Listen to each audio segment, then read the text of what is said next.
Today, I'm gonna teach you how to make butter cookies for a picnic under Manhattan Bridge with my favorite guy, my husband Vinny. A guy that knows how to appreciate small things in life, such as his wife's amateur drawings of him, long baths in the tub, the shades of yellow in the sky during sunset, and crunchy snacks. Crunch is anything that makes a loud but muffled grinding sound. First ingredient to make a really good petit bout cookie, which is butter cookies, it's actually the butter. Don't ever ask me if you can substitute for margarine, because you absolutely cannot. Margarine contains too much water. It's not like a natural thing like butter that just comes from the milk, that comes from the cow. Margarine is made like in an industrialized way. Your body does not digest it very well, and I absolutely hate and forbid you from using margarine. I'm being very harsh right now. Cut your butter in uniform sizes so it dissolves at the same time with the flour, and use cold butter, okay? Because when the ingredients are cold, you don't develop too much gluten from your flour, so your crust or your cookie becomes much flakier, much crunchier, and that's what I need to do for my crazy crunchy husband. He wants the crunch. I'll give the crunch in his face. Garoto genial, de barba e de bigode, pra ser original. Transfer your sliced cold butter to a bowl. Na praia ele anda quase nu. Cinema só se for no Paysandu. Add the flour, and with your fingertips start rubbing them together to create a sandy texture. They should look uniform like this. This butter and flour mixture smells like heaven. And now there's only 3 ingredients left, so we have to make a well in the center. Then we are gonna add the confectioner's sugar, a pinch of salt, and cold heavy cream. Heavy cream is like one stage before the cream actually becomes butter, so adding heavy cream here is almost the same as adding more butter. That's why this is called butter cookies. Gently mix the ingredients just until this dough comes together like this. Once it does, stop mixing it, or you will end up overworking your dough like this.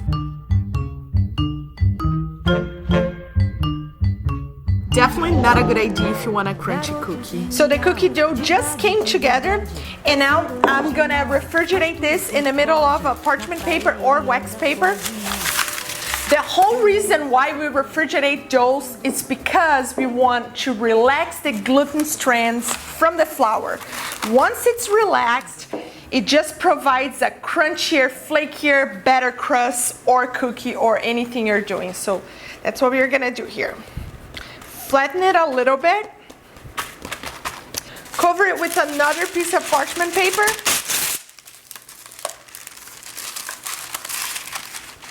And refrigerate for 1 hour. Then we can roll it and rock and roll it. Rolling, rolling, rolling on a river. The dough is resting for an hour, so we have time to make our peach iced tea. And for the peach iced tea, we are gonna need some tea. Of course, I'm using Darjeeling, but you can also use Earl Grey. Besides that, you can use black tea, any tea of your preference, but Darjeeling or Earl Grey will work best for this recipe. And we also need some fresh peaches. Mine is almost going bad, but then it's perfect because it's very juicy, very sugary, just natural sugars from the fruit. Let's use that.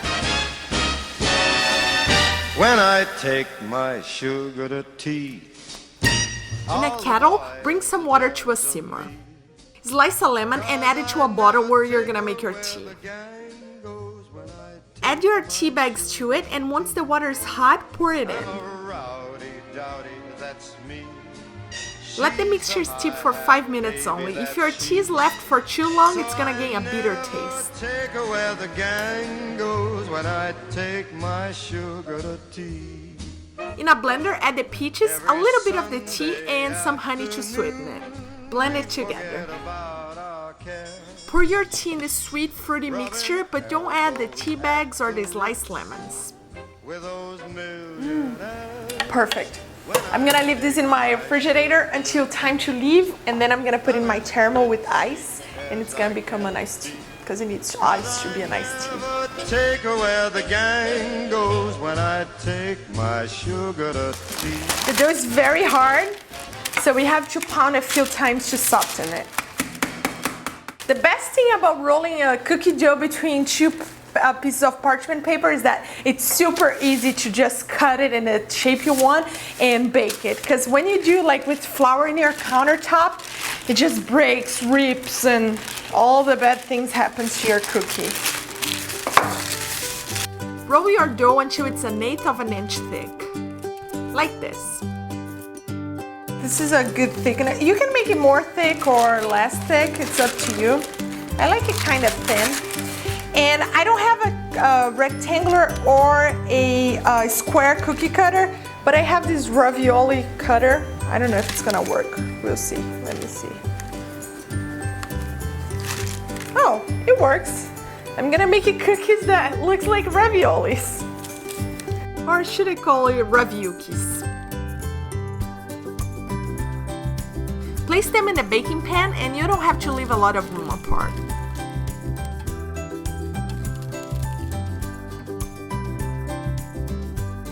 Prick each one with a fork to give that distinct butter cookie look. Not just because of the look, they have to release some air. And now my little secret for the oatmeal crunch. Couple of minutes in the freezer. That's what's gonna make this really do a big... Have your oven preheated at 350 Fahrenheit and bake it until the edges are browned. Approximately 25 minutes.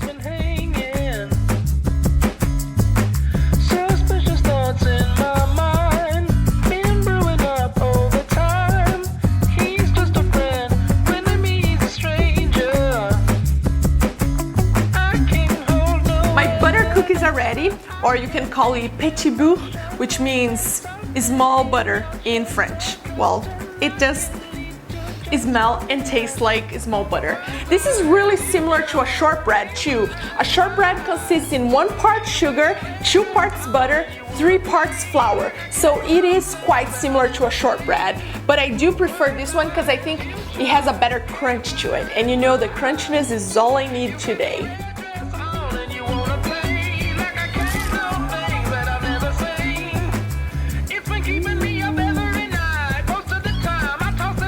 It's that kind of crunch. This week you learn how to make real buttery cookies, and next week you're gonna learn how to make a majestic breakfast, eggs in a cloud. It's really fun. You have to watch it.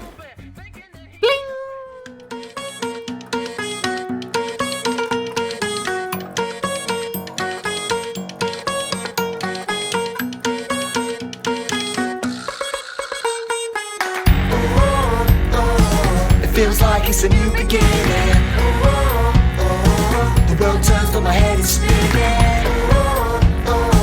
I can't wait for the next arrival. There's more to life than just survival.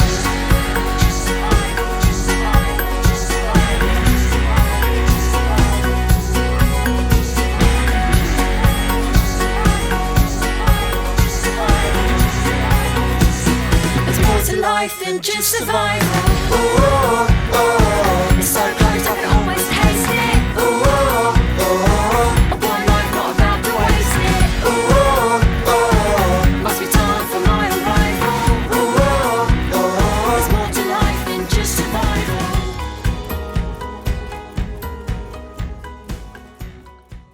I'm still here.